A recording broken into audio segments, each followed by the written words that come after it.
torban keessaa torban somaa kunii inni sabbata arraa kuma silaa waliin diyaaqonii wajjin taatanii caqastan Niqoodimoos jedhama. Guyyaa irraa mana amantaa Ortodoksii bakka jiru hundumatti waa'ee Niqoodimoosii waa'ee lammata dhalachuutu haasa'amaa, barsiifamaa, dubbifamaa. Kanumaaf nuyis guyyaa har'aa lammata dhalachuu mata duree jenneetu isarraan wangeela Yohaannis boqonnaa 3 lakkoofsa 1 amma 21tti isa jiru barreeffama waliin ilaalla. Kan nu barsiisu Waaqayyoodha. Namni as dhaabbatee haasa'aa isa haasa'u keessaan jecha isaa kan dabarfatu Waaqayyoodha. Anis as dhaabbadhee fuuldura keessan sagalee isaa isiniif ibsu Waaqayyo arraba koo naa sirreessee isinis immoo teessanii sagalee Waaqayyoo kan dhaggeeffattan laphee keessan isinii banee firee 30, firee 60 fi firee 100 akka baasnu Waaqayyo fedhii isaa nuuf haa ta'u. Egaa Gooftaa keenya Yesuus Kiristoos ala lafarraa deddeebi'ee barsiisaa ture sanaa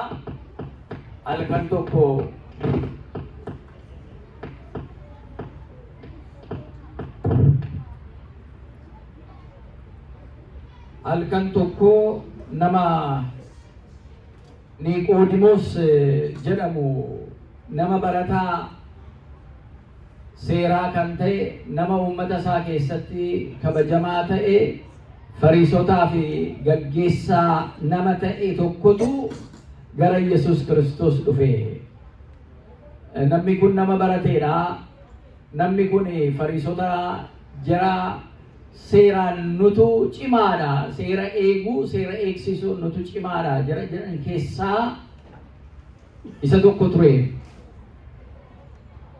Namni kun waa'ee Yesuus Kiristoos magaala sana keessatti namoonni jedhan hundumaa bakka jirutti dhaga'a. Hangoorra yoo jiraates, hayyoota keessa yoo jiraates, jara seera eegsisan keessas yoo jiraate, waa'ee Yesuus Kiristoos ala sana Yerusaalem guutuun waa'ee Yesuus Kiristoos haasa'aa ture.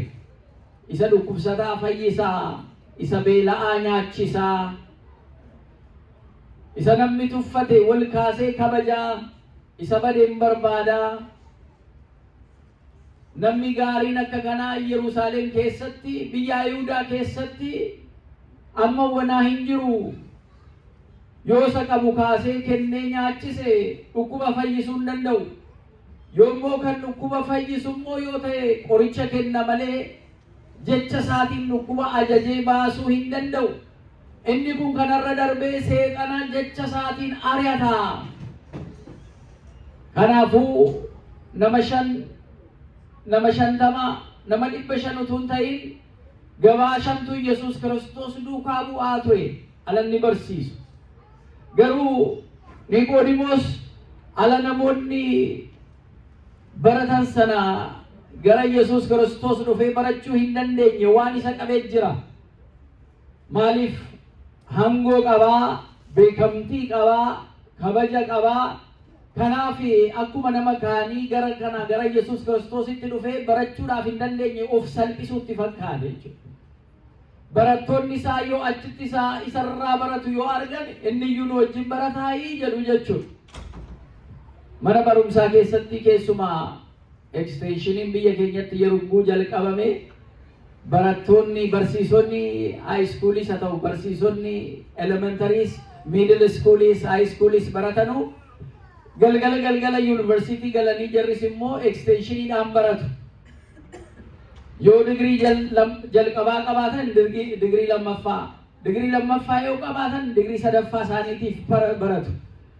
Garuu akka barumsa isa guyyaa sanaa miti jechuudha. Achi keessaa ijoolleen isaaniillee yoo argan achitti barsiisaanii asitti immoo dhufee barataa jedhanii wanti itti dhaga'amu jira jechuudha.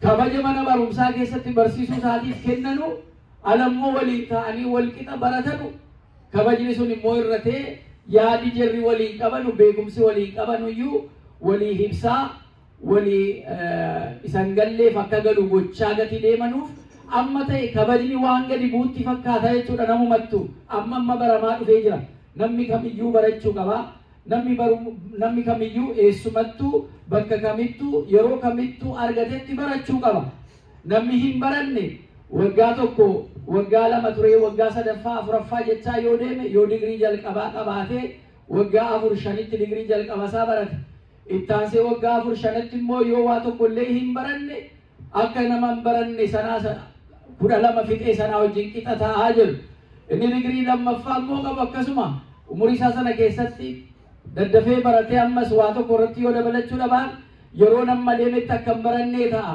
addunyaan kun yeroo yeroodhaan jijjiiramaa waan deemu gatii ta'eef beekumsi yeroo yeroodhaan haaromsamaa deema gatii ta'eedhaaf beekumsi inni nu beennu in dagatamaa in irraanfatama amma kan Niqoodimoos isa qabee jiru waa'ee beekumsichaayyuu miti silaa inni halkaniin gara Yesuus Kiristoos dhufee jedha halkaniin gara Yesuus Kiristoositti gaafa dhufu namni kun faarfachaa galateeffachaa dhufe akka amala jaraatti jarri faarfatamuu jaallatu galateeffatamuu jaallatu ati kana goote si malee kun hin jiru utuu ati hin jiraallee koo kun hin ta'uu ture waliin jedhanii wal faarsu waaqa gaditti utuma jarri wal faarsatanuu fariisonni amma wanaallee uffannaan isaanis adda isa uffata harka dheeraa kana uffachuu jaallatu jedha teessoodhuma keessaallee gara fuulduraatti dhufanii taa'uu jaallatu jedha beekamaa ta'anii mul'achuu barbaadu seera beektota ta'anii mul'achuu barbaadu gadi kanaatiif waan xuraa'aatti yookaan dhiigaa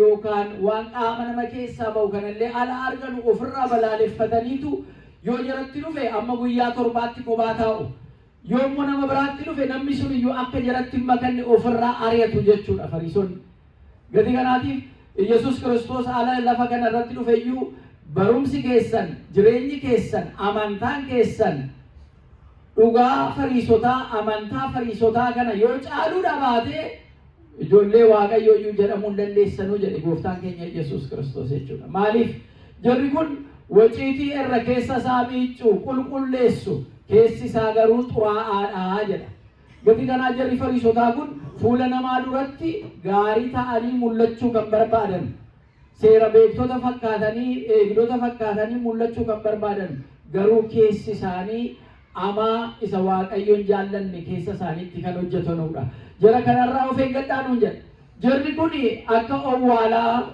lafa namni itti owwaalamee jiruuti owwaala bakka owwaalaa ladhaxan irra keessi isaa hin bareeda dhagaa kabaja qabuun hojjetamee owwaalli sun irri keessi isaa baay'ee bareeda garuu keessi isaa tortoraadha jechuudha nama isa du'ee isa biyyootti makamee isa qaamni isaa tortoreetu achi keessa jira jechuudha gadi kanaatiif hojiin jarri kun hojjetanu akka kana waan waaqayyoon gammachiisne waan namaafis hin taane waaqaafis hin taane jarri seera isaanii eegsisuuf hojjetanu sana keessa hojjetu gadi ta'eef jara kanaarraa of eegaa jedha egaa namni Niqoodimoos jedhamu kun jara kanaa keessaa iyyuu waa'ee Yesuus Kiristoos dhagee kabaja isaatiifis jecha akka salphanne yaadee halkaniin gara Yesuus Kiristoos dhufee jedha amma kitaaba qulqulluu keessaa fariisota keessaa gara Yesuus Kiristoositti kan dhufe maqaan isaanii barreeffame Niqoodimoosidha maqaan hiikasaa kan Giriikiiti jedhaniitu innis ummata bilisaa jechuudha Niqoodimoos jedhanii kubaatti baasanii ilaalu ummata bilisa ba'ee jechuudha ummata bilisaa jechuudha jedhanii hiika maqaa isaatiin kun jechuudha gadi kanaa Niqoodimoos kun gara Yesuus Kiristoositti gara barsiisaa kanaatti halkaniin dhufe halkaniin kan inni dhufe sababni isaa akkuma duraan isinitti hime kabaja isaa eeggachuudhaaf akka namni san argineedhaaf karaa biraadhaan immoo halkan onneen namaa qalbiin namaa in tasgabba'a yeroo tasgabba'a kanatti nama waa beeku bira dhaqanii alatas qalbiin namaa tasgabbaa'u kana waa irraa baratu waa irraa argatuudhaaf halkan kana gara Yesuus Kiristoositti dhufe jechuudha gara Yesuus Kiristoositti dhufee galateeffate yaa barsiisaa ati waaqa biraa ergamtee akka dhuftee ni beekna namni waaqa biraa ergamee yoo dhufe malee waan ati hojjechaa jirtu kana eenyuyyuu ka'ee hojjechuu hin danda'u jedhee faarse kana maaliif faarsee ala jedhanu hiikaa wangeela Yohaannis boqonnaa 3 irra jiru kanaani koomentarii yookaan aandimtaa isa jedhan sana tokko lama jedhametti hiikamu sanaani kan kaa'amee jiru faarsaa kan inni dhufe Yesuus Kiristoosiinis akka inni faarsee isaa deebisuudhaaf Niqoodimoosiin kana beektaayidha akkamitti dhugaa baate eenyus sitti mee ati nama beekaadha nama ayyuudha akka jedhamee galateeffatamuuf iyyuu faarsaa gara Yesuus Kiristoositti dhufe jechuudha. Namoonni tokko gara keessanitti dhiyaachuu barbaadan waan isin hin qabne yookaan immoo waan isin qabdan xinnoo itti daddabalanii waliin isin kaasanii wal isin tuulanii kabaja isinitti agarsiisuu barbaadu jechuudha. Ala sana namni hubatu keessaa galanni kun maaliif naa dhufe jedheetu aluma sana qalbiitti leeffata. Namni galateeffachaa natti dhufe kuni waa tokkoof natti dhufe yookaan wal kaasee na tuulee samitti tolla baaseetu lafaan na dha'uudhaaf jira yookaan waan irraa barbaachuudhaaf jira jedhee qalbeeffata namni tokko. Kana lan jedhu immoo waliin faarsinaa nama waan qabuuf hin galateeffatinaa jechuudhaaf miti. Namni waan danda'u waan qabuun galata galchuun baay'ee barbaachisaadha. Nama la dadhabee nama hojjetee waan beeku sanaan ummata isaa hawaasa isaa tajaajilu galatoomii jechuun galata galchuun nama sana baay'ee barbaachisaadha jechuudha. Maaliif inni kaanis akkuma isaa isarraan ilaalee akka inni jajjabaatuuf jechuudha. Inni kun garuu Niqoodimoos gara Yesuus Kiristoositti kan inni dhufe akkuma Fariisotaatti kabaja gatii barbaaduuf, ulfina gatii barbaaduuf, jajjabuu gatii barbaaduuf Yesuus Kiristoosis deebisee na jajaa jedheetu kabaja sanaaniyyuu gara Yesuusitti dhufeet Yesuus Kiristoosin yaa barsiisaa ati waaqarraa ergamtee akka dhufte hin beekna kunis immoo hojii kee agarsiisa namni samiirraa waaqa biraa ergamee yoo dhufe malee wanta hojjechaa jirtu kana namni innumti kan hojjechuu hin danda'u gaafanni ittiin jedhu kana sitti fakkaatiin jedheetu Yesuus Kiristoosin namni lammata dhalachuu dhabaannaan mootummaa waaqayyoo galuu hin danda'u ittiin jedhee jechuudha. Gaaffii biraatti fidee jechuudha. Yaada biraatti fidee jechuudha. Yaada hin beekne yaada haaraa ta'e itti fidee jechuudha. Jajuun kee duwwaan, faarfachuun kee duwwaan, galateeffachuun kee duwwaan inni kun mootummaa waaqayyoo si galchuu hin danda'u. Amanuu qabdaa, cuubamuu qabdaa, lammata dhalachuu qabdaa isa jedhu kanayyuu bu'uura kiristinnaa keessaa isa tokko kan ta'e karaa Niqoodimoosii kanaan nutti himee jechuudha gooftaan keenya Yesuus Kiristoos. Gaafa kana jedhu Niqoodimoosiin na'e dhugumatti amma bakka isaa argate jechuudha. Bakka barataa ta'uusaa sana argate jechuudha. Barsiisaa isa dhugaa sana argate jechuudha. Iccitiin hin beekne waan hin beekne waan yaada isaa keessan turre beekumsa isaa keessan turre namatti mu argate jechuudha. Innis Yesuus Kiristoosidha. Maqaan isaa ulfaatu. Yeroo kana maali namni egaa dulloome booda lafa guuree booda akkamitti deebi'ee lammata dhalata akkamitti gadameessa haadha isaa keessa galee lammata dhalachuu danda'a ittiin jedheetu dhaloota lammaffaa iccitii dhaloota lammaffaa kana Yesuus Kiristoosiin gaafate jechuudha. Dhaloonni lammaffaa dhalachuu lammaffaa la jennu dhaloota isa lammaffaan kun hafuura qulqulluurraan hojii hafuura qulqulluudhaan kan ka'edha. Bishaaniif hafuura qulqulluurraa dhalachuu kan ittiin argamu. Inni kunis akkamitti beekamaa isa jedhu sana iccitii sana Yesuus Kiristoos Niqoodimoosiidhaan qabateetu hunda keenyatti ibse. Namni inni jalqabaa ala dhalatu abbaa fi haadha isaarraa inni dhalatu sun gahee qaba. Hojiin inni dhalatu sun dhalachuudhaaf godhu keessaa maali? Ala dhalattan isin maal gootan? Ala dhalattan gaheen keessan maal ture? Gahee eenyu qabaa ture? Isin dhalachuu keessaniif eenyu gahee qaba? Haadhaaf abbaa. Isin dhalachuu keessaa gahee qabdu? Hojii waan hojjettan jira? Hin jiru jechuudha ala dhalan. Abbaa maatii keenyaa dhalachuu foon keenyaatiin gumaacha qabu. Nuyi achi keessatti gumaacha hin qabnu ilmumaa intala taanee ilma dhalanne malee achi keessatti nu gumaacha hin qabnu miti hin beeknu jechuudha. Waa tokko hin goone jechuudha. Roolii tokko hin qabnu jechuudha. Hafuura qulqulluudhaan dhalachuudhaaf lammata dhalachuunis kun hojii hafuura qulqulluuti. inni kun dhaloonni inni kun isa akka abbaa haadharraa fooniin dhalannee sana miti. Inni dhalachuu isa jalqabaa jedhama. Namni isa dhalateetu eega dhalatee booda nama jedhama. Biyyuma lafaa kanarrattu eega dhalatee boodayyuu nama jedhama. Inni kaan egaa eega garaatti hafee booda nama jedhama. Eega dhalatee guyyaa dhalatee jalqabee nama jedhama. Guyyaa 48 jalqabee nama jedhama. Eessa nama inni jedhamu kuniyyuu mirga namaa isa jedhamu sana kan kenninuuf eessaa kaaseetu inni jedhu kutaa seeraa keessatti kan yeroo hundumaa irratti haasa'an dhugati ta'eef isa nanni isachumatti. Garuu dhalachuu abbaa haadha keenyarraa dhalanne keessaa gumaachi nuyi qabnu homaa tokko hin jiru. Akkasuma hafuura qulqulluudhaan dhalachuu lammata dhalachuu kana keessattis hojii isaa kan hojjetu Waaqayyo akka ta'e nutti agarsiisa. Hafuura qulqulluu akka ta'e nutti agarsiisa. Galanni Waaqayyoof haa ta'u. Lammata dhalattanu bishaaniif hafuura qulqulluudhaan lammata dhalachuu qabdu jedheen Yesuus Kiristoos akka safoonii sanaa guyyaa ji'oota 9 eeganii isa dhalatamuu sana miti bishaaniif hafuura qulqulluurraa dhalachuu qabdu. Lammata dhalachuun kun isa bishaaniif hafuura qulqulluurraa dhalannuudha. Inni kun akka amantaa Ortodoksiitti cuuphaa isa jennu cuuphaa mucummaan ittiin ijoollummaan ittiin argamuudha jechuudha. Cuuphaan sun waaqarraa dhalachuu keenya kan agarsiisnurraa jechuudha. Seera amantaa keenyaatiin dubartoonni guyyaa 80 jarri dhiiraa guyyaa 40tti yeroo cuubaman infant baptism jedhama.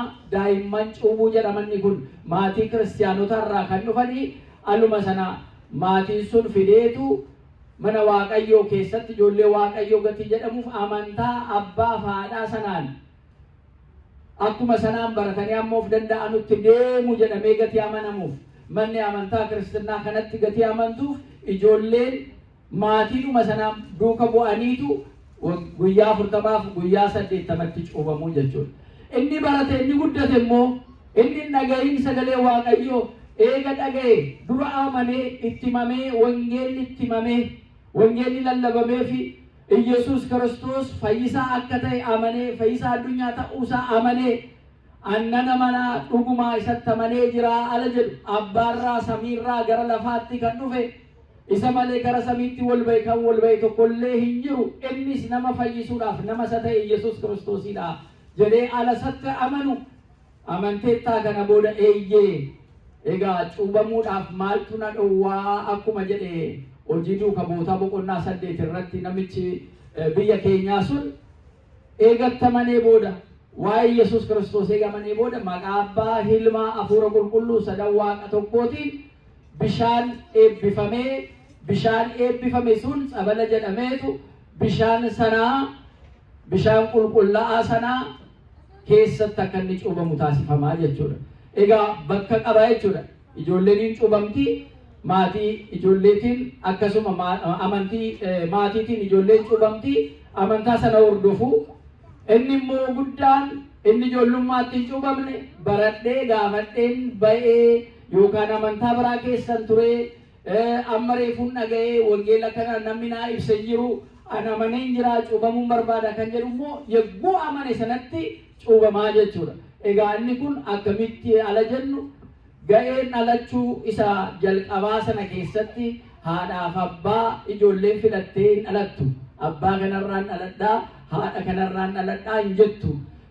Sooressarraan dhaladhaa hiyyeessarraan dhaladhaa jedhanii filatanu. Biyya kanaan dhaladhaa biyya sanaan dhaladhaa jedhaniis bakka isin filatanu. Miti ijoolleen abbaanumaaf haadharraa dhalachuudhuma isaaniitiyyuu beeku malee gumaachi jarri godhanii jiru. Akkasuma hafuura qulqulluurraa fi bishaanirraas dhalachuuni hojii Waaqayyooti malee namni isa kana keessatti gumaacha waan tokko waan godhu qabu jechuudha. Garuu amanuu barbaachisa. Jalqaba cuubamuudhaaf amanuu barbaachisa. Niqoodimoositti Yesuus Kiristoosiin isa kana hime jechuudha.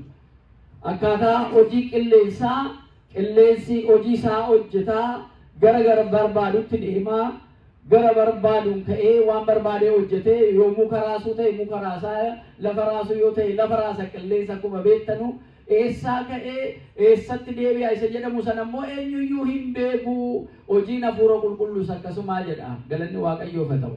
Har'a hafuurri qulqulluun nu keessa jira. Har'a hafuurri qulqulluun nu gidduu jira.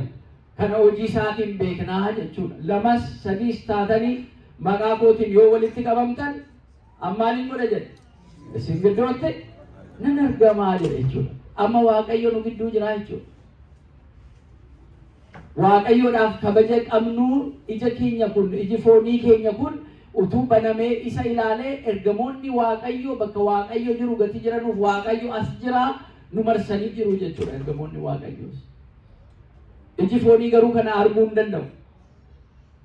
Kan ammoo ta'uu isaatiif nu walitti dhufnee bakka nu isa waaqeffannu bakka isa galata isaa galchinu fuula Waaqayyoo jedhamees kan waamamu isa kanaa jechuudha.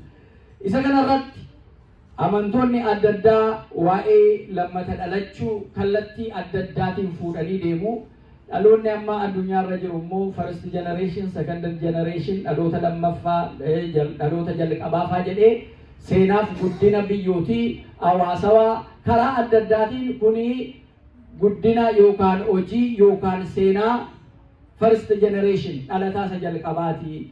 Inni kun immoo kan isa lammataati generationii lammataati sadaffaati jedheetu dhaloota sanaan ka'aa jechuudha. Inni kun waa'ee seenaa, waa'ee guddina, waa'ee jijjiirama addunyaa kanaati.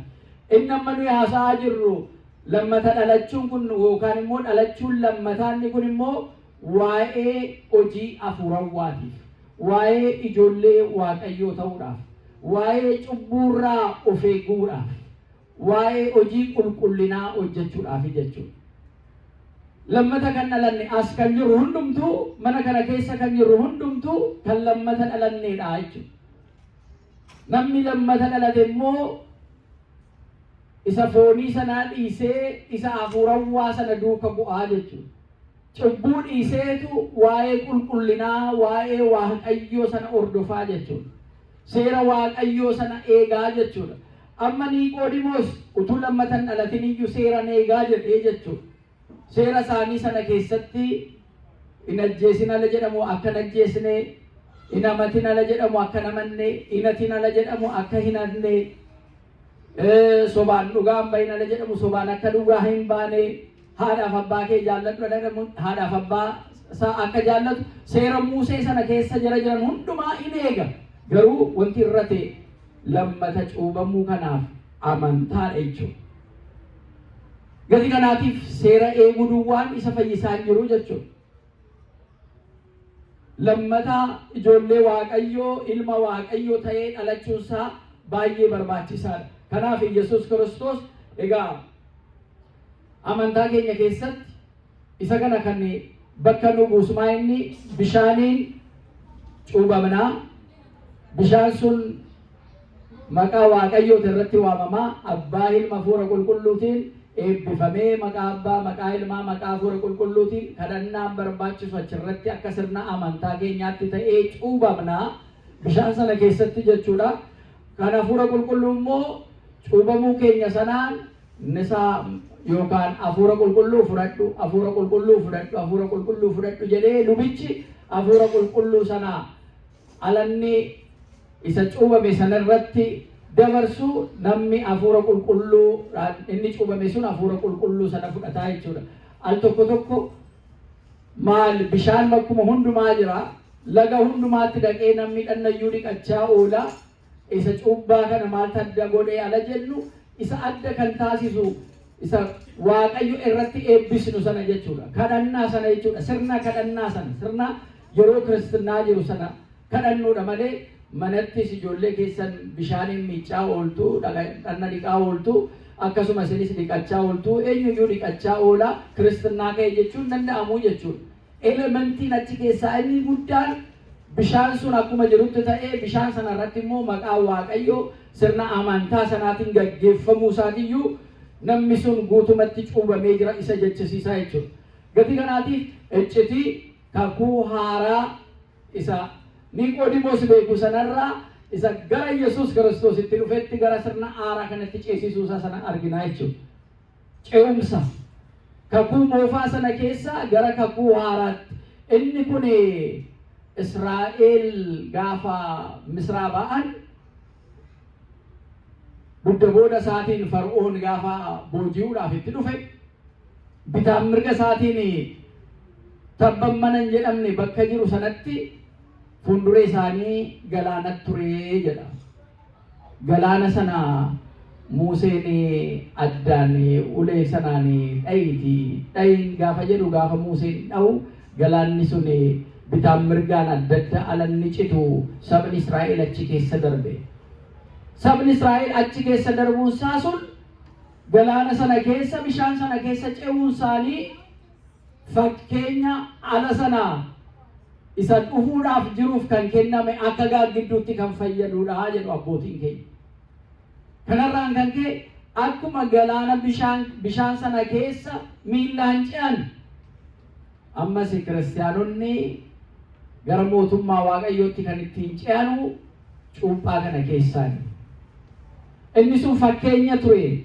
Dhumni isaa garuu isa Yesuus Kiristoos dhufee jedhe kana bishaaniif hafuura qulqulluurraa namni cuubamuunsaa barbaachisaa akka ta'e. Kanaaf dhiifama isaa baay'eerraan kan ka'e Waaqayyo hafuura qulqulluudhaan nu dhiqee akka haaraa haaromsamnu nu taasisee jedha Tiitoo boqonnaa 3 lakkoofsa 5 irratti. Akka dhaloota haaraatti nu dhiqee cubbuu keenyarraa badii keenyarraa badii addaamirraan ka'ee jalqaba dhufe sanarraa nu dhiqeetu mootummaa isaatiif kan qophoofnu akka taanu karaa kanaan galaana kana keessa bishaan kana keessa cuuphaa kana keessa akka darbinu nu taasise. Waaqaaf galanni haa ta'u. Gatii kanaan kun iccitiisa guddaadha Kiristinnaa keessatti. Kiristinnaa jennu Kiristoositti amanuudha. Kiristoositti amanuurraan namoonni amma Kiristinnaa kunuma keessatti iyyuu kan hin cuuphamneefaa jiru. Kan cuuphaman jiru, kan cuuphaan hin barbaachisus jedhanu jiru. Akka Ortodoksiitti nuyi cuuphaan hin barbaachisaa jenna. Cuuphaan inni kunis akka amantaa keenyatti dhalatanii daa'imman inni dhiiraa guyyaa 40 inni dubartiin guyyaa 80tti cuuphamti. Inni gurguddaan bakka bara amanetti, bakka ga'eetti, bakka saagaleetti cuuphama. Gatii kanaatiif inni kun Kiristinnaan kana keessaan darbuu akka nu barbaachisu seera nuu tumamee seera jirudha jechuudha. Kan biraa kanarratti waa'ee iccitii jaalala Waaqayyoo nu qabu nutti agarsiise boqonnaa 3 lakkoofsa 16 irratti. Yohaannis 3:16 irratti Waaqayyo akkamiin jaalala ammam ga'uun akka nu jaallate nutti agarsiise. Galanni isaaf haa ta'u. Inni kun Waaqayyo addunyaan kun cubbamaadha jenna yeroo baay'ee. Addunyaa amma keessa jirru kanallee ilaalamee cubbuun namaa eessa akka ga'e ilaala. Wal ajjeesuun, wal saamuun, wal fixuun, waraanni bakka adda addaa irratti, wal saamichi, wal ajjeesuun, sagaagalummaan, seerri Waaqayyoo, abboommii Waaqayyoo kallattii jiru hundumaan daa'imni ijoolleen maatii isaanii kabajuu dhaga'uu dhiisuun, ijoolleen haatiif abbaan immoo ijoollee isaaniitiif dhimma iyyuu qabaachuu dhiisuun, jaalalli namaa qabbanaa'uu isaa waan kana hundumaa ala ilaallu. Hundumaa kana keessatti immoo Waaqayyo addunyaa kana jaallatee jira. Galanni isaaf haa ta'u. Nun dhiisne jechuudha. Addunyaa kana dhiisne jechuudha. Kanaaf galata maaramii keessatti bakka cubbuun baay'attu dhiifamni Waaqayyoo hin baay'ataa jedha. Abeeyya dandeettii Waaqayyoo. Nuun wal dadhabna miti al tokko tokko. Abbaan mana haadha manaa dadhabdi. Abbaan ilma isaa dadhaba. Haati intala ishee dadhabdi. Namni wal dadhaba. Waaqayyo garuu hunda danda'a. Kan akka isaa eessa jira. Kanaaf dhiifama Waaqayyoo inni qabu addunyaa kana akkamitti akka inni jaallatee jaalala isaa nutti agarsiisa jechuudha. Jaalalli Waaqayyoo lammata dhalachuu kana keessatti baay'ee barbaachisaadha. Hubannaa cimaa barbaachisa. Kanaaf walitti fide ilma isaa jedhe Yesuus Kiristoosiin. Nuyi ijoollee Waaqayyooti. Yesuus Kiristoosis ilma abbaa isaati. Adda adda immoo nuyi ijoollee Waaqayyoo tala jedhamnu ijoollummaan keenyaaf Yesuus Kiristoosis immoo ilma Waaqayyoo tala jennu ilmummaan isaa adda adda. Lamman keenya garuu waa'ee dhalachuuti ilma ta'uudhaaf ijoollee ta'uudhaaf dhalachuu barbaachisaa inni irra miti. Garuu akkaataan Yesuus Kiristoos abbaa isaatiif ilmatti ta'eef akkaataan nu immoo Waaqa keenyaaf ijoolleetti taane garagarii jechuudha. Amalamummaadhuma waaqummaa isaarraan kan maddeedha. Abbaan ilma isaa kan godhatee jennee kan kaasnu. Ilmis immoo abbaa isaatiif ilma kan ta'e amalamummaadhuma waaqummaa isaatiin Nu yoo kan ijoollee isaa taane maaliin ala jennu arjummaa isaatiin. Arjummaa isaatiin. Nuyi ijoollee isaa jedhamnee waamamuu hin dandeenyu turre cubbuu keenyaan, dadhabina keenyaan, kufaatii foon keenyaatiin. Arjummaa isaatiin kan ka'e garuu abbaa jennee yaa abbaa keenyaa jennee kan itti waammannu hafuura isaa nuu kenne galanni Waaqayyoof haa ta'u. Isa kana sirriitti baasnee yeroo hundumaa yaadachuun baay'ee barbaachisaadha. Yaa abbaa keenyaa ala jennee isa galateeffannu nuyi ijoollee isaa ta'uun keenya jaalala isarraa maddeen waan inni nuu taasiseeni malee isa keessatti nuyi gumaachi goone waa tokkollee hin jiru akkuma sila jenne jechuudha. Inni abbaasii ta'uuf ati akka ilmaatti maal taate ala jettu waa tokko kennaadha, badhaasa. Abbaasi jaallatee maqaa gootiin waamamii isin jedhe. Abbaan lafarraa al tokko ilmi isaa alatti hammaatu waan inni hojjechuu ala ni dadhabu, gorsa isaa fudhachuu ala ni dadhabu. Maqaa gootiin iyyuu waamamii jedhee ilma isaa sana maqaa isaatiin akka waamamne iyyuu jechuu danda'a jechuudha. Al tokko maqaa gootiin akka waamamne ilmis ka'ee yookaan intallis kaatee abbaa koo kanaan maqaa isaatiin waamamu iyyuu kan jedhanu jiru biyya lafaa kanarratti. Waaqayyo Uumaa hundaa kan ta'e, qulqulluu kan ta'e, cubbuun amalamummaa waaqummaa isaatii wajjin kan hin deemne, madda gaarii hundaa kan nuu ta'e Waaqni keenya isin ijoollee kootii nuun jedha. Isin ijoollee kootii. Inni ana abbaa keessanii nuun jedha jechuudha. Relation abbaaf ijoollee gidduu isa jiru. Walitti dhufeenya kana ilaaluun baay'ee barbaachisaadha. Hubachuun baay'ee barbaachisaadha. Maatii Waaqayyoo taanee ala cubbuu al tokko foon keenya nu dhaccabsiisee cubbuu hojjennu ayyaanni Waaqayyo sun sammuu keenya keessatti nu komata. Maaliif kana gootee jedhee si komata. Akka cubbuudhaaf hin taane godhee Waaqayyo nu uume. Akka jireenya bara baraa jiraannuuf godhee nu uume Waaqayyo. Akka mootummaa isaa dhaallee jiraannuuf nu uume. Kufaatiin namaa jalqabaa sun garuu du'aaf biyya lafaa kana irratti fide, ijoollee namaa irratti fide. Gati kanaa isa ammaa nammutu sin argin. Dukkana keessas haa ta'u, mana keessas haa ta'u, yoo waan gaarii hin taane tokko, yoo cubbuu seera Waaqayyoo tokko yoo cabsitan aluma sana lapheen keessan, onneen keessan, ayyaanni keessan isin jalaa jeeqama jechuudha. Neetworkii sana ceegamaa jechuudha. Maatii Waaqayyoo eega taatanii booda hojii cubbuurraa yoo of hin eegne, hojii cubbuu sana ala hojjettan, hojiin cubbuu sun nageenyuma keessan jeeqa, hafuura keessan jeeqa.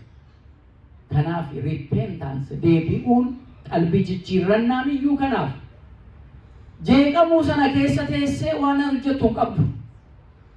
Qalbiin kee tasgabbaa'u. Yoo bulshitee oolchite immoo ammuma sana si miidhaa deemaa jechuudha. Yaada kee si miidhaa deema, ilaalcha kee si miidhaa deema. Gati kanaatiif maatii Kiristoos taanee jirra. Dhalattoota samii taaneeti jirra. Waaqaaf adda baanee jirra. Lammata dhalannee jirra eega jennee booda hojii maatii lammata dhalateetiif waan ta'u yoo nu hojjenne aluma sana keessi keenya nu jalaa jeeqamaa jechuudha. Ala nu jalaa jeeqamu sana immoo Waaqayyo maal jedhe akkachumaan abdii kunneen immoo hin hafne cubbuu keessan jiraa akkanaan booda ka'uu hin danda'u araadaa yookaan suusii adda addaan naqabee jiraa isa keessaa ba'uu hin danda'u namni jedhee abdii immoo kutee akkachumaan immoo hin banne qalbii jijjiirrannaan immoo nuu kenname jechuudha. Qalbii jijjiirrannaan immoo ala nuu kennamu Waaqayyo luba nuu kaa'ee jechuudha. Gidduu keenya luboota isaa nuu kaa'ee jechuudha. Innis lafarratti hiitan samii irratti kan hidhame ta'a. Innis lafarratti immoo hiiktan samii irrattis kan hiikame ta'a jedhee immoo bakka Yesuus Kiristoos tiksoota kan ta'an ala sana barattoota isaatii jalqabee amma ammaatti dhufee kan jiruun immoo kallattii kanaan immoo nuu kaa'ee. Abrahaamiin hin yaadattu namicha lubbuu isaatiin gara Waaqayyootti fudhatamee sooressaa qabeenya qabu tokko lafa kana irratti waan barbaade nyaatee dhugee jireenyi itti tolee jireenyi foon isaa lubbuu isaatiif garuu waa tokko tun godhini duutitti dhufnaan du'aan fudhatame. Gaafa du'aan fudhatamee jedhu lubbuun isaa sun bakka qabbanni hin jirre, bakka abiddi isaa hin dhaamne, bakka dukkanni isaa harkaan hin dhiibamne sana keessatti darbatan, bakka jara hilkaan qaranuu sana keessatti darbatan. Kanarraa Waaqayyoon keenya nu haa baraaru, nu haa eegu. Bakka sanatti yogguu darbatamee jiru gaafa wal jedhee ilaalu Abrahaamin argeetu Waaqayyoon Abrahaam biratti balbala isaa dura namicha waan nyaatu, waan dhugu dhabee, waan uffatu dhabee, inni isaa madaadhaan rukutamee nyaataaf dhugaatiidhaaf aftuu mana namicha sooressaa kana keessaa darbatamuuf sana eeggachaa nyaatu sanayyuu Abrahaam biratti arge. Maaloo gubadheera Abrahaam, maaloo bishaan na obaase naan eessa jira bishaan dhuguun akkanaa eega lubbuudhaan addaan baatee booda bishaan na obaasii kana naa kenniin hin jiru. Yeroo nuu kenname kanarratti wanti nuyi murteeffannu eessa akka deemnu jechuudha. Hojiin nuyi asirratti hojjennu eessa akka deemnuuf. Yeroo dunkaana jedhamte kun yoo baay'atte 70 baay'annaan 80 taati isa booda dadhabina foonii bakka ta'u kanaa jechuudha. Wanti nu hojjennu kun bakka nu deemnu sana murteessa. Dhiifama Waaqayyooti wajjin, araara Waaqayyooti wajjin akka itti dabalamu ta'ee jechuudha. Maaliif kana keessas immoo ijoollummaan jalqabee waan gaarii hojjetee dhumarratti immoo waan badii hojjetee kan deemus jira. Inni kaan immoo badiidhuma beekamee, badiidhuma beekamaadhaan utuu cubbuu beekamaadhaan utuu jiraatu dhumarratti immoo Waaqayyo gara isaatti immoo jijjiireeni kan immoo lubbuudhaan waamamee immoo deemamuu jira. Inni kun hojii Waaqayyooti. Garuu amma beeknetti, amma barretti, amma barachaa jiru kanatti isa sirratti hojjenne itti qophoofne galma keenya sana eessa akka ta'e nu mirkaneessa jechuudha. Eeyyama Waaqayyooti wajjin, badhaasa Waaqayyooti wajjin jechuudha. Namoonni tokko hojiin keenya uumaan barbaachisu Waaqayyoodhuma kenna isaarraan kan ka'e qulqulloofnee mootummaa isaa dhaallaa kan jedhanu jiru. Akka amantaa keenyatti nu immoo lakki amantaan hin barbaachisaa sirriidha. Kennaadhaan inni sun badhaasaa sirriidha. Haa ta'u malee immoo abboommii isaa seera isaa eeganii jaalalaan seera isaa raawwatanii jiraachuun dhaaluu mootummaa isaatiis gumaacha qaba. Namarraa kan eegamu immoo isa kanas jennee akka amantaa keenyatti keenya jechuudha. Gatii kanaa namni sun lafarratti jireenya gaarii eega jiraatee booda ala gara mana Waaqayyootti gara murtii isa dhumaarratti deemee Waaqayyo fuuldura deemu narraa achi dhaqee isa jedhu sana dhagee jechuudha. Narraa fagaadhu isa jedhu sana ala sana bakka ilkaan qaranuu sanatti darbatan. Bakka abiddi isaa hin banne sanatti darbatan. Bakka iyyi jiru sanatti, boo'ichi jiru sanatti darbatan. Boo'ichi ala sanaa waan fayyadu miti. Iyyi ala sanaa waan fayyadu miti jedha. Inni rakkataan sun garuu Abrahaam biratti gammachuudhaan lubbuun isaa ala jiraattu arge. Abrahaam maaloo namichuma sana naa ergi yaa Waaqayyo mee maaloo namichuma sana isa madaansaa fuulduree mana kootii taa'ee kadhatu madaansaa dhalli isaa sun madaa'ee jiruu sana miti. Madaasaa nan beeka namicha sana hiyyeessa sana miti. Maaloo qubuma isaatiin mee bishaan cuubee dhufee arraba koo afaan koo kana naaf ajiisuu jedhe amma bakka inni cimu ilaala. Bakka inni ture sun lubbuun isaa akkam akka dheebotte ilaala. Sagalee Waaqayyo akkam akka inni dheebotee namni jiru lafa kanarratti inni kun immoo lubbuun isaa akkam bishaan qabbana araara akkaseen barbaadde ilaala. Garuu yeroon irra darbe jechuudha. Yeroo seen beektanu kanaaf as dhufne hundumti keenya arrabni keenya bishaan sana akkan kadhanne qubaan jiisiitii finiitii mee maaloo arraba koorra naa cobsiisa jedhu sana jechuudha. Hin jiru. Kana gochuun hin danda'amu. Allayyaa guddaatu nu gidduu jira. Gatii kanaatiif namoonni lammata dhalatan akka jarri lubbuun isaanii jalaa hin dhibamneef waamamnee jirra jechuudha. Maatiiwwan Waaqayyoo hundumti keenyas kan jirru akkamitti dhaaluuf deemna. Akka Kiristinnaa Ortodoksiitti namoonni jarri kaan ilaalcha mataa isaanii qabu. Eega amannee eega cubamnee fayyinee jirra. Fayyina kanaaf immoo amma dhumaatti immoo amantaa keenyaan jabaannee argamuun baay'ee barbaachisaadha. Isa kanaaf sanbata yeroo adda addaa walitti dhufnee wal barsiisna jechuudha. Kallattii hundumaatiin kan waliin deemnu kanaaf jireenya lafaa hundumtuu mana isaatti jireenya mataa isaa jiraata. Haa ta'u immoo inni kun adeemsa walooti. Bakka deemnuu qabna. Mootummaa dhaalluu qabna. Abbaa arguudhaaf hawwinuu qabna.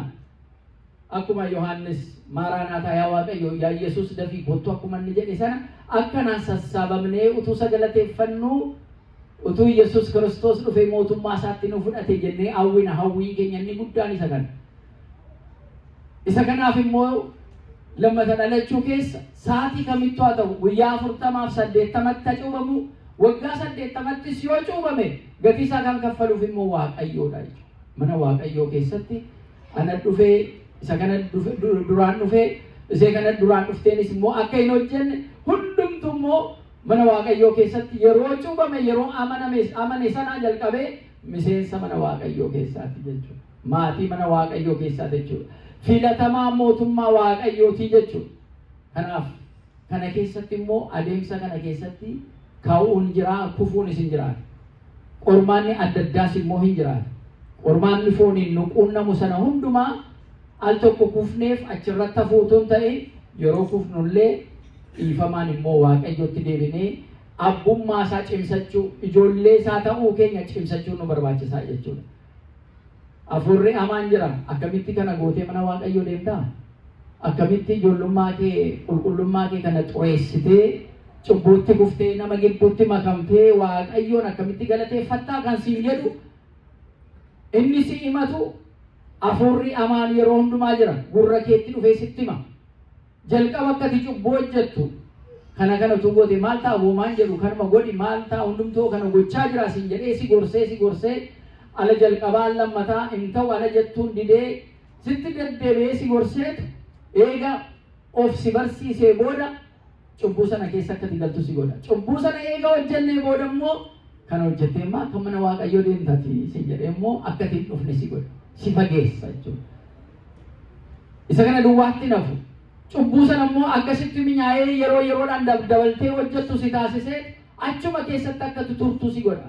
Jireenya kee jechuun isuma akka ta'e sitti agarsiisa jechuudha. Dhumarratti Waaqayyo irraa addaan si baasa.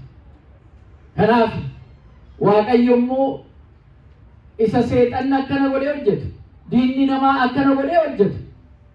Inni immoo ilma isaa tokkicha Yesuus Kiristoosiin ergeetu jarri fooniin dadhabdan hundumti keessan dadhaboota kan taatan gara koo kottaa jedhee galanni isaaf haa ta'u.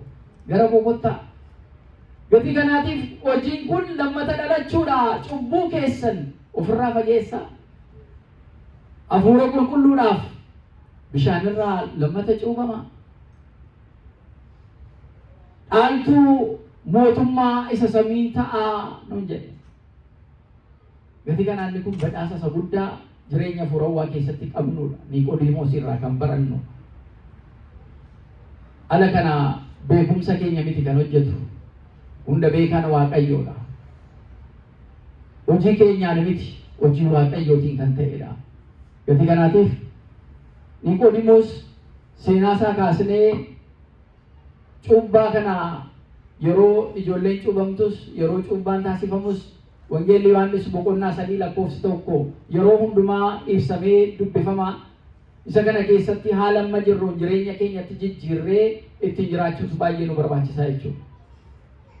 Qalbii keenya tasgabbeessinee sagalee Waaqayyoo dhaga'uu, isa dhageenyeen immoo jiraachuu.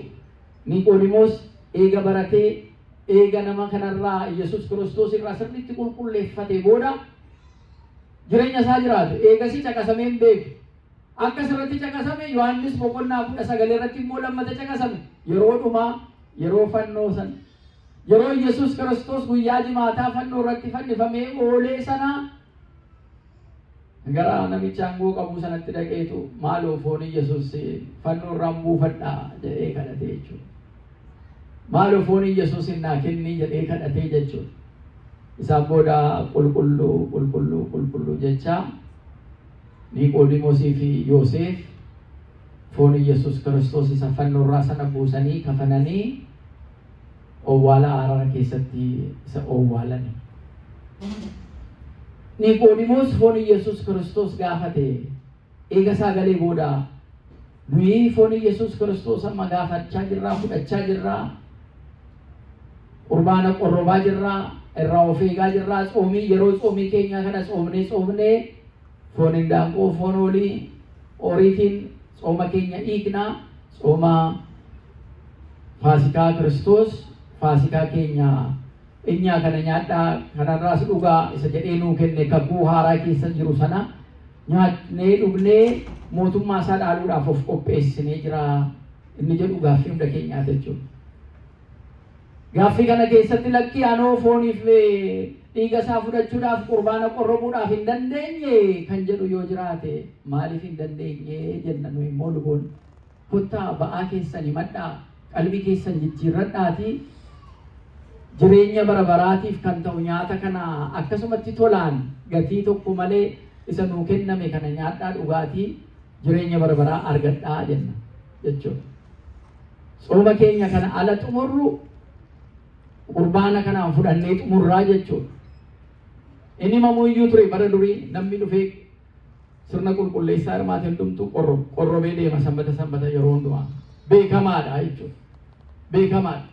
Garuu biyya keenya keessatti karaa Misraatiin gatii dhufeef kiristinnaan baay'ee bulchiisni isaa kan babal'achaa dhufe karaa sana karaa Misrii gatii ta'eef luba sargatanii yeroodhaan tajaajila guutuu argachuun isin jiru gatii ta'eedhaaf bara dheeraadhaaf amma baadiyyaatti ga'anii wangeela barsiisanii namootuma amananii jiranii torbaniin qorrobanii akka deeman gochuu hin danda'amne. Kanarraan kan ka'e waggaattuu al tokko qaddaasee yookaan sirna qulqulleessaas kan hin arganne bakka sana kiristiyaanonni jiranus waa hin arganne jechuudha. Iddoo kaan immoo kiristiyaanonni baay'inaan yookaan luboonni baay'inaan bakka mindaan isaanii itti kaffalamu mindaa gaarii argatan baay'inaan achitti ramadamanii gaafatanii hojii hojjechaa achi jiraatu. Baadiyyaa keessa bakka biraa kan jiru immoo luba dhabanii immoo kan rakkatan immoo akkasuma jiru jechuudha. Sagalee Waaqayyoo kana dhaga'anii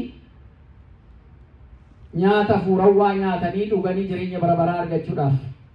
Kanaaf bulchiisni mana amantaa isa kana sirreessuun irraa eegama. Nuyi akka bulchiisaa akka ijoollee mana amantaa keessa jirutti immoo kun sirraachuu qabaa jenneetu yeroo hundumaa gaafannaa jechuudha. Eebochuun qabanuu beela'uun qabanu ijoolleen amantaa isaaniitiin waan hafuurawwaarraa utuun argatiin hafuu hin qabanuu jennee jechuudha. Maaliif kun hunda keenyaaf lafa kana sirratti dhiisnee ala deemnu mootummaa Waaqayyoo dhaaluudhaaf chaappaa kan nu ta'u gatii ta'eedhaaf jechuudha. Niqoodimoos foon gooftaa keenyaa Yesuus Kiristoos akka gaafate nuyi hundumti keenya fooniif dhiiga isaatuu fudhatin amma yoomiitti jennee dafnee jarriin fudhanne qalbii jijjiirrannee fudhachuun nu barbaachisa jechuudha. Maal gochuu qabnaa maal eeguu qabnaa la jedhamu inni kun dhuunfaadhaan abbaa qophaa'etti yookaan abbaa qophaa'uuf barbaadetti kan himamuudha jechuudha. Jarri kana fudhachaa jirru immoo fudhannee akka deebinee cubbuutti hin deebine. Waan qulqulluu kana fudhannee akka deebisnee xureessine immoo of eeggachaa deemuun baay'ee nu barbaachisa jechuudha. Addunyaa kanarratti of eeggachaa deemuun baay'ee nu barbaachisa jechuudha. Yoo kufaatiin jiraatillee ka'uun jira abdiis akka hin kutanne jechuudha. Gati kana Niqoodimoos halkaniin dhufee isa barate guyyaadhaan naqeetu waa'ee Yesuus Kiristoos foonsaa lafa fannifamee jirurraa kan buusedha. Noo eessa jirra? Maqaa isaa kana waan dhageenye kana Yesuus Kiristoos fayyisaan addunyaa fayyisaa ta'uusaa Riyaa keenyatti limnaa, maatii keenyatti limnaa, saba hundumaatti limnaa. Amma mariifachaa jirra. Isa argine kana isa kaanitti agarsiisuudhaaf ammam gahee qabna. Miilla nuu kennee kaannee bakka barbaanne akka geenyu qaama keenya guutuu nu taasisee haasofnee akka amansiisnu kottaa gooftaan keenya isa hunda jaallatudha. Mana Waaqayyoo jennee gara kanatti jara kaaniin waamu waan argine ifa argine kana keessa dukkana keessaa cubbuu keessaa baanii namoonni akka dhufan gochuun nurraa eegama. Egaa Waaqayyo abbaan keenya amma dhumaatti kan nu jaallata ilma isaa tokkicha Yesuus Kiristoosiin ergee fannoo irratti fannifamee amma du'uutti jaalala nuu qabu kan nutti agarsiise. Kan cubbamoota ofirraan fageessine cubbuu irraa fageessee jara garuu ijoollee kootii dhaaltuu mootummaa kootii kan jedhee jijjiiru jireenya namaa jijjiiruu danda'u inni uumaa hundaa kan ta'e Waaqayyo galanni isaaf haa ta'u. Arras qalbii jijjiirannaa keenya fudhatee Sagalee isaa kanaan immoo isa dhageenyeen firii 30, 60, 100 agarsiisnee akka jiraannu Waaqayyo nu haa gargaaru. Jirri amantaadhaan cimnee jirra jennee jirru amma dhumaatti amantaadhaan Waaqayyoon cimsee gufuu hundumaa lolaan lola'e bokkaan roobe qilleensi illee amma dhumaatti mana isaa akka Waaqayyo nu jiraachisu fedhii Waaqaa nuuf haa ta'u. Kan nu barsiisee nu gursee Waaqa keenyaaf galanni isaaf haa ta'u.